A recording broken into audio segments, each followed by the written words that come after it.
So, Justin, first of all, I saw you describe this as short-term pain to get to long-term pain. Why is that your assessment? Well, the short-term pain we're already seeing. Stock markets around the world have plummeted. That's a vote of no confidence. That's saying that the very group that these tariffs were meant to help, which is American businesses, markets believe that they're now worth less. Now, that's before thinking about the pain on consumers and the pain on our trading partners. That's the short-term pain. The long-term pain, what is President Trump doing here? If these tariffs stay in place, the United States will have higher tariffs than at any point since the Smoot-Hawley tariffs. It will have tariffs roughly 10 times higher than any of our large trading partners. And those trading partners are retaliating. So effectively, then he's shutting off America from the rest of the world economy. When when we get really unhappy with a country, like we're unhappy that Russia invades Ukraine, we impose sanctions on them. We cut off the Russian people from the global economy as a form of punishment. President Trump has just imposed sanctions on the United States, cutting off those of us in the United States from the rest of the world economy. Yeah, so now we're in this tit for tat, right? And China has come out and said, look, 34% tariffs on American imports. You have to wonder if the Trump administration might try to retaliate against that now. Uh, where's the bottom? How will we know where the bottom is? And how does this play out if we keep seeing countries retaliate against these U.S. measures? That's the point. We don't know where the bottom is. This is not a well-articulated strategy, and as far as I can tell, doesn't really get us very far. So, where's the bottom? At some point, and we're pretty close to it, we're effectively cutting off all trade between the countries. Once a tariff is big enough, you just stop trading with each other. Where's the bottom for the world? Remember, this is a world of 8 billion people. What we have is 340 million people who are cutting themselves off from that global economy. For those of you outside the United States, that then means that you still have 7.66 billion people to trade with. You're going to be okay. For those of us here in the United States, we're now cut off from most of the world. So the people who this is going to hurt the most is the United States. It's people, it's mums and dads and families in America. The latest reading on the Global Economic Policy Uncertainty Index this morning is in the same place it was at the height of the pandemic in 2020. This is a worldwide measurement, right? What does this tell us about how people are feeling about the economy right now? This is a moment of utter chaos. I remember very well the fear that I felt as a human being and as an economist in January, February, March of 2020. I would never want to live through that again. And President Trump has done what only a virus could previously do, which is impose those levels of fear and uncertainty all around the world. The analogy is actually pretty useful, which is COVID caused a fundamental rethinking of who and what and how we do business. It led me, for instance, to be working from home today rather than in at the office. In the same sense, the human contact was a very important part of the economy, and 2020 disrupted that. Interactions with people in different parts of the world. We often don't see them, but they're an intensely important part of our everyday lives. And if they're severed, that's really going to reshape our lives. The thing with COVID, though, is that governments came together pretty quickly to find policies to try and stabilize the economy and then turn things around. Here you've got essentially a manufactured crisis. What's the turnaround point? What's the policy to get us out of this? Well, the great news about COVID is we discovered a vaccine and we could all be safe and go out and be together again. I've also discovered a vaccine for the current moment of madness.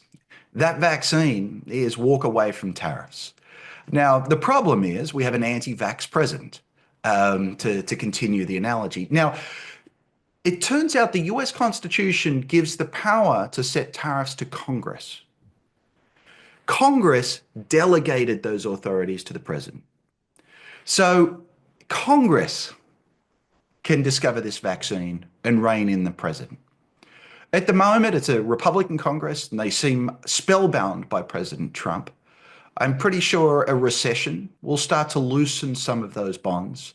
And so maybe that's the way out, that Congress eventually takes control and says economic policy is not to be steered by one man in one White House, but rather by the people's representatives.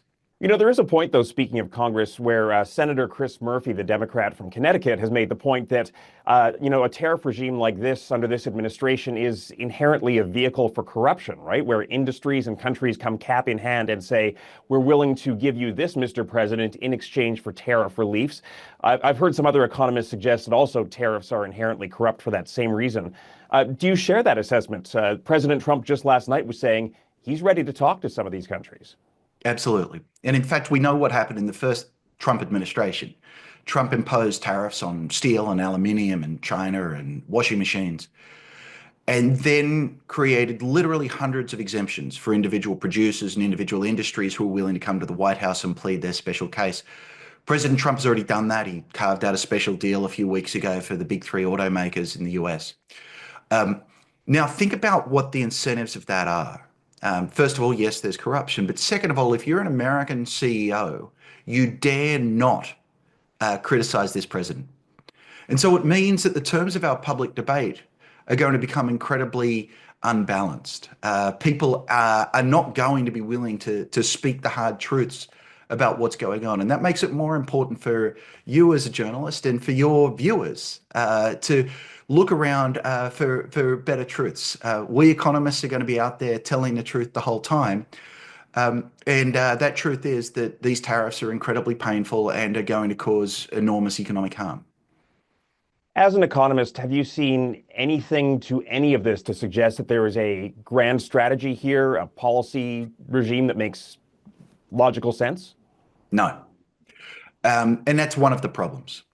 So we've heard at various points that tariffs are going to be imposed to prevent fentanyl entering the United States, to prevent illegal immigration, to raise income for the federal government, to fix trade balances, to save manufacturing for national security reasons, and also to solve various foot funguses.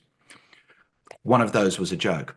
The point is you can't do all of these at the same time. And it's led to an utterly incoherent tariff process. And the sets of tariffs that have been imposed make absolutely no sense whatsoever. And there's also a deeper tension. Are these a genuine economic policy or are these a bargaining chip? If they're a genuine economic policy, you'd impose them one way. If they're a bargaining chip, you'd do something altogether different. And worse than that, the way these tariffs have been imposed is inherently destructive. If there's any upside to tariffs, the idea is that what you do is you encourage other companies to build factories in the United States. The thing is, it takes a long time to build a factory. So when I think about building a factory, I'm not thinking about today's tariff rate. I'm thinking about what the tariff rate will be in 3 or 4 years' time when the factory is built, and what the tariff rate will be over the ensuing decades, the life of that factory. So what matters is expectations of future tariff rates. The problem is President Trump has done very little to create the belief that this is going to be a stable tariff regime. The truth is, when I know what the tariff rates are on Monday, I still don't know what they'll be on Tuesday, let alone what they'll be in 30 years' time. So that means that we have a tariff regime that's going to have all of the costs and none of the benefits.